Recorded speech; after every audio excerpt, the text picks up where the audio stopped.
বিসমিল্লাহির রহমানির রহিম। আসসালামু আলাইকুম রহমতুল্লাহ। আম প্রিয় দর্শক, আপনাদের কাছে একটা অনুরোধ, যারা আমার চ্যানেলটা দেখেন, ভাই ব্রাদার আছেন, দয়া করে পুরা ভিডিওটা দেখবেন, না টেনে। কারণ আমার ওয়াচ টাইম এখন পর্যন্ত পর্যাপ্ত হয় নাই। এই চ্যানেলটা এখনও ইনিশিয়াল পর্যায়ে আছে। কেমন? এটাতে ৩,০০০ আওয়ার্স টাইম লাগবে। হ্যাঁ? তো এটা অনেক কম আছে। আপনারা একটু দয়া করে দেখবেন। ২ হলো সাবস্ক্রাইব করবেন। ৩ হলো শেয়ার দিবেন, যাতে অন্যজনের দেখার সুযোগ হয়। আপনাদের সহযোগিতায় চ্যানেলটা আগে বাড়বে। আর না হয় এই চ্যানেল আপনারা জানেন ৩,০০০ ঘন্টার নিচে হলে অ্যালগরিদম নিবে না। হ্যাঁ?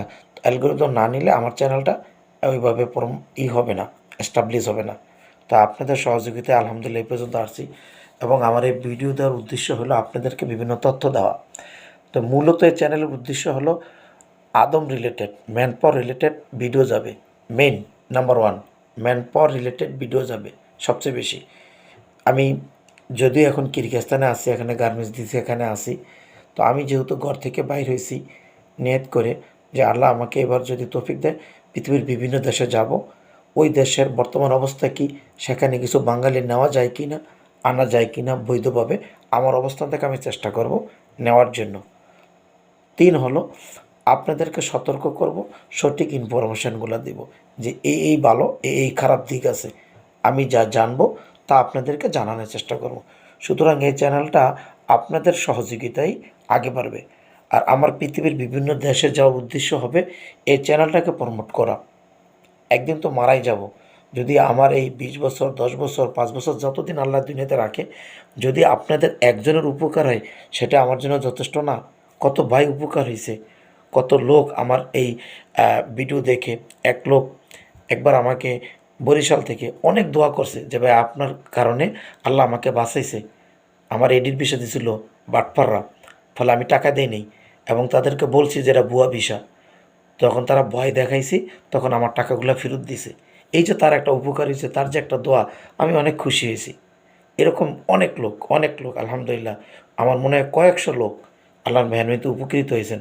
তো এই জিনিসটা জানেন, হৃদয়ের মাঝে অনেক আত্মতৃপ্তি লাগে যখন একটা লোক বলে যে ভাই আপনার চ্যানেল থেকে আমি ইনফরমেশনটা পাইছি, আমার উপকার হয়েছে, আমার খুব ভালো লাগে। আমার আত্মতৃপ্তি লাগে। বিশ্বাস করেন, আল্লাহ আমরা যা দিতে চলবে। এই চ্যানেল থেকে ২ টাকা ইনকাম করব, এটার কোনো উদ্দেশ্য আমার নেই, বা এটা দিয়ে নাম কামানোর উদ্দেশ্য নেই। শুধু মানবতার কল্যাণে করা একমাত্র। সাথে সাথে আমি তো ব্যস্ত মানুষ, একটা গার্মেন্টস দিছি, বুঝুনি তো, এক দেশ থেকে আরেক দেশে আইসা অনেক ব্যস্ত থাকার লাগে, অনেক চ্যালেঞ্জিং এগুলা। সারাক্ষণ ব্যস্ত থাকি, বিভিন্ন লোক আসে, ফলে অনেকের অনেক উত্তর দিতে পারি না। এজন্য আল্লাহর হস্তে ক্ষমা চাই। হ্যাঁ, ভুল বুঝবেন না। হ্যাঁ, আর কারো কাছ থেকে উপকার নিতে হইলে তার সাথে একটু ভদ্র আচরণ করলে দোষের কী, তাই না? আমিও আমার দিক থেকে করবো, আপনারা আপনাদের দিক থেকে করবেন। যেহেতু আমি এটা একান্তভাবে আল্লাহর জন্য করা, মানবতার কল্যাণে করা, কোনো আমার পার্সোনাল বেনিফিট নেই। আচ্ছা, ৩ হলো আমি যেই কথাগুলো আপনাদেরকে বলতে চাচ্ছি, আমি আপাতমস্তক একজন পলিটিশিয়ান ছিলাম, রাজনীতি করতাম। ২০১৫ সালে রাজনীতি ছেড়ে দিয়েছি। অল্প কয়েকদিন রাজনীতি করছি, কিন্তু আমি যা করি জীবন দিয়ে করি, বোঝার চেষ্টা করছিলাম। তো যখনই কিছু বুঝতে পারছি যে জিনিসগুলো ভুল, সেই ২০১৫-তে, যে না এরা ধ্বংস হবে, তখনই রাজনীতি ছেড়ে দিছি। হয়তো ভয়ে বলতে পারিনি, এখন সবার মুখ খুলছে, আমিও খুলি। তো আমি দেখেন, আমার একটা ভিডিও দিছিলাম যে আপনি ক্ষমতা ছেড়ে দিন মা, আল্লাহর কি মেহরবানি, তার ১০ মিনিট পরে শুনি যে সে পদত্যাগ করছে। শুয়েছিলাম, আর বরদাস্ত হইতেছিল না, বাচ্চাগুলোর জীবনের উপর দাঁড়াচ্ছিল। Whatever it is. এখন আমি যেটা বলতে চাইতেছি সেটা হলো, দেশের যে বাস্তবতাগুলা, আমারও তো ২-১টা অভিজ্ঞতা আছে, জ্ঞান বুদ্ধি যাই আছে, সেটা যদি শেয়ার করি, যাতে কারো কল্যাণ হয়। তো এই জন্য আমি আমার এই চ্যানেলটাকে আপনাদেরকে শেয়ার করতে বলবো। হ্যাঁ, সাথে আজকে একটা মেসেজ দিই ছোট্ট, জামাতে ইসলাম নিয়ে। আমি বরাবর জামাতে ইসলামের এগেনিস্ট। তার একটাই কারণ, আওয়ামী লীগ করে এই জন্য না। আমি কখনো আওয়ামী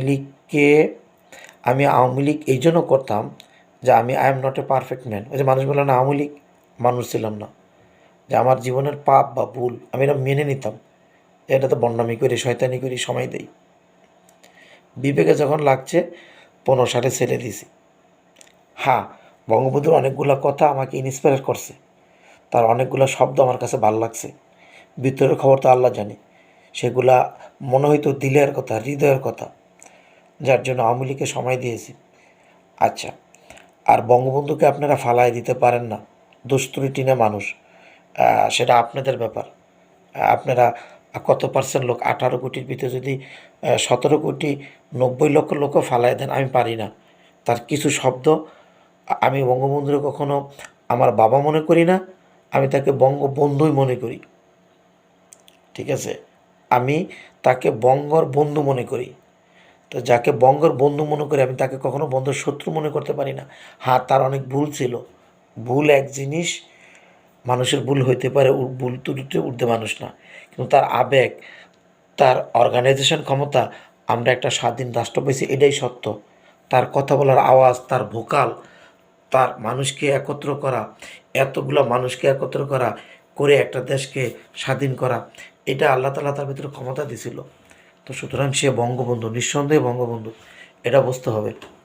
তো এই জামাতকে আমি কেন আহ, মানে আমি এন্টি জামাত, কারণ একটাই, সেটা হলো জামাত ইসলাম নাম দিছে। তো ইসলাম নিয়ে আমি যতটুকু গবেষণা করছি, আমি যতটুকু যেই ধরনের আলেমের সাথে মিশছি, আমি তো এক পক্ষ আলেমের সাথে মিশছি, সে আলেমদেরকে আমার কাছে হক মনে হয়েছে। Is my philosophy, is my concept, but I am not a scholar. তারা হলো দেওবন্দপন্থী, তারা হলো তবলিগপন্থী। এই এই অর্গানাইজেশনে আমি জীবনে অনেকটা বড় সময় কাটাইছি, এবং তারা যে কথাগুলো জামাত সম্বন্ধে বলছে, সেগুলো আমার কাছে যুক্তিসঙ্গত মনে হয়েছে, লজিক্যালি মনে হয়েছে। তার কারণ কি? তার কারণ হলো মদুইতি রহমতুল্লাহ আলাহের কিছু লেখা, যেগুলা ইসলামিক আকিদার সাথে সরাসরি সংঘর্ষিক, যারা হক্কানি আলেম ওলামা বলেন, এবং ওগুলা যা এখনও চরমনার পিসাব বলেন। তো ওই সমস্ত বিষয়ের জন্য আমি জামাতকে কখনো ইসলামিক দল মনে করি না। যেমন একটা উদাহরণ দেয়, দিগন্ত টিভি যখন উদ্বোধন হয়, তখন তারা বাংলাদেশের নামকরা শিল্পীদেরকে এনে এরকম নাচ গান করে তারপরে তাদের চ্যানেলকে উদ্বোধন করছে। আপনারা চাইলে দেখতে পারেন। তো তুমি যদি ইসলামিক একটা চ্যানেল খোলো, তাহলে তুমি এইগুলো কেন করবা? যেমন আপনার শরিয়া সম্মত, যেই বলে শরিয়া ভিত্তিক ব্যাংকিং সিস্টেম, এটা কিছু আলেম বলতেছেন এদের পক্ষে, কিন্তু সত্যিকারের অ্যানালাইসিস করলে হক্কানি আলেমরা এটা তাকওয়ার পরিপন্থী। তো ইসলাম একটা স্বতন্ত্র জিনিস, এর ভিতরে মিক্স চলে না। 1 কেজি দুধের ভিতরে 1 ফোঁটা চনা দিলে সেটা নাপাকি হয়ে যায়। 2 দিন আগে জামাতের এক নেতা বলতে আছে যে তাকে এক ডক্টর জিজ্ঞেস করছে যে আপনারা ক্ষমতায় গেলে কি মেয়েদেরকে বোরকা পরাবেন নাকি, সব মেয়েদেরকে বোরকা পরাবেন? তো উনি উত্তরে বলছে যে যে পড়বে পড়বে, যে পড়বে না, আমরা কারে চাপায়া দিব না। চাপায়া দেওয়া অন্য জিনিস। বরং সে কথাটা এরকম বলতে পারতো যে আমরা তো ইসলামের সৌন্দর্যটা মানুষের সামনে তুলে ধরবো, এবং মানুষকে শাসন করে আদরের সাথে এটা বুঝাবো। বাবা যেরকম ছেলেকে শাসন করে তার ভালোর জন্য, ইসলাম তো মানুষের ভালোর জন্য আসছেন। মেয়েটা একটা দামি জিনিস, আল্লাহর সৃষ্টির ভিতরে সবচেয়ে শ্রেষ্ঠ একটা মেয়ে। এই মেয়েকে পর্দায় রাখা ফরজ, কারণ তার ভিতরে সবচেয়ে দামি জিনিসগুলো নিহিত। ডায়মন্ডকে ভালোভাবে সংরক্ষণ করে রাখতে হয়, স্বর্ণকে ভালো করে সংরক্ষণ করে রাখতে হয়, নয় চুরি হওয়ার সম্ভাবনা থাকে। একটা মেয়ে আল্লাহর সৃষ্টির ভিতরে সবচেয়ে সুন্দর, আর পুরুষরা এই জন্য জীবনে সব কিছু বিসর্জন দেয়। একটা মেয়ে একটা পুরুষের হৃদয়ের প্রশান্তি, চোখের তৃপ্তি। কেমন একটা পুরুষ তার মাথার ঘাম পায়ে দেয় একটা নারীর জন্য, এটাই ধ্রুব সত্য। পৃথিবীর সব কিছু একটা পুরুষ স্যাক্রিফাইস করতে পারে, তার বিবিকে স্যাক্রিফাইস করতে পারে না। আমাকে একটা চাইনিজ ছেলে বলছিল যে তুমি এমন কেন ইংল্যান্ডে, যে তোমরা কেন সব মেয়েদের সাথে তুমি মিশবা না, আমার সাথে ক্লাব লও, তোমার বউ এক জায়গায় আছে, তাতে কি তুমি এক্সট্রা একটু আনন্দ করতে পারো না? তুমি ভাত খাও, তার জন্য কি তুমি পানি খাও না? তার জন্য কি তুমি ফল খাও না? তোমার মেন ফুড তো রাইস, তো তুমি অন্যদিকে টেস্ট নাও। তখন আমি তাকে বলছিলাম একটা একটা হাদিসকে উদ্ধৃতি করে, আল্লাহ রাসুলের আল্লাহ রাসুলের কাছে এক লোক আসছিল যে আমাকে জিনা অনুমতি দেন। তা আল্লাহ রাসুল বলে তোমার মার সাথে যে করতে চায়, তোমার বোন, তোমার খালা, তখন সে বলছে এটা আমি পছন্দ করি না। তো অনুরূপভাবে আমি ওই ছেলেকে বলছিলাম যে তোমার মা যদি আমার সাথে বিনোদন করে তুমি কি অ্যালাউ করবা? তখন সে আমাকে গালি দিছে ব্লাডি বিস্কে। তখন আমি তারা বলছি দ্যাটস দ্য হ্যাপেনিং। ইসলাম এই জায়গাটাই আঘাত করে। যখনই তুমি অন্যের সাথে মজা করো তোমার খুব ভালো লাগে, যখনই ওই অন্যটা তোমার মা হয়, তোমার বোন হয়, তখন তোমার দেমাগ কী হয়? কোনো উত্তর নাই। যখনই আমার গার্লফ্রেন্ডকে আরেকজন নিয়ে যায় তখন আমি কি হই? কেন মানুষ ড্রাগ নেয়? কেন ওই দেশে মানুষগুলো এত অ্যালকোহল খায়? শীতের জন্য না ভাই। 90% ছেলে ইংল্যান্ডে মেন্টাল হসপিটাল 1 কিলো পর পর। তার একটাই মাত্র কারণ, তার গার্লফ্রেন্ড আরেকজনের সাথে চলে গেছে, তার বয়ফ্রেন্ড আরেকজনের সাথে চলে গেছে। মানুষ এই জিনিসটা মেনে নিতে পারে না। এই জন্য ইসলাম এই জায়গাটার ভিতরে অ্যালোকেটেড করে দিছে। যেমন একটা গাড়ি 180, 200, 300 কিলো পর্যন্ত চালানো যায়, কিন্তু সাথে একটা ব্রেক লাগে, ব্রেক দিয়ে কন্ট্রোল করতে হয়। ব্রেক করা মানে এই না গাড়ির স্বাধীনতাকে গর্ব করা, কী করা হয়, স্বাধীনতাকে তার কী কুক্ষিগতা করা হলো, এরকম না। বলে তার ভালাইয়ের জন্য, যে এই মুহূর্তে রেড সিগন্যাল দিছে, যদি আমি ব্রেক না করি সর্বনাশ হয়ে যাবে। তো মানুষের জীবনে কখনো কখনো তার বাধা থাকা চাই, এটা হলো শরিয়া। আর এই শরিয়ারা মানুষকে ব্রেক, তাকে একটা সুষ্ঠু সুন্দর সভ্য শান্ত জীবন দান করে শরিয়া। সারা পৃথিবীর জ্ঞানীদেরকে বলবো, সমস্ত চিন্তা বাদ দিয়ে সমস্ত নাস্তিকদেরকে বলবো, তুমি আল্লাহরে বিশ্বাস করো আর না করো, তুমি শরিয়ার আইনগুলো দেখো। প্রত্যেকটা মানুষের সুষ্ঠু সুন্দর সভ্য সমাজ গঠনের জন্য এর চেয়ে সুন্দর মেথোডোলজি আর হইতে পারে না, পারে না। তো তুমি যদি জামাত ইসলামকে রাজনীতি দিতে হয়, তো এই জিনিসগুলোকে খুল্লাম করে মানুষের কাছে প্রকাশ করতে হবে যে এই কারণে ইসলাম দরকার, আর আমি এই কারণে রাজনীতি করি। তোমার কেউ ভোট দিল অথবা দিল না, তুমি ক্ষমতায় গেলা অথবা গেলা না, তাতে কি যায় আসে? কেন তুমি কম্প্রোমাইজ করবা আওয়ামী লীগের সাথে? কেন তুমি কম্প্রোমাইজ করবা বিএনপির সাথে? এই জন্য তোমার সাথে আমার দ্বিমত। কিন্তু বাকি রইল জামাত একটা সুসংগঠিত সংগঠন। জামাতের লোকরা কোনো করাপশন করে না। আওয়ামী লীগ করে, বিএনপি করে, শিবিরের পোলাবাহিনী কারো মার্ডার করে না। আওয়ামী লীগ করে, বিএনপি করে, ছাত্রদল করে, ছাত্রলীগ করে। আমি এর জ্বলন্ত প্রমাণ।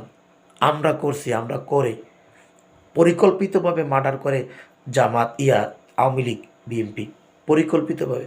জামাত করে না। জামাত কোনো দিনও মানুষেরা মারে না। শিবির একটা সুসংগঠিত সংগঠন।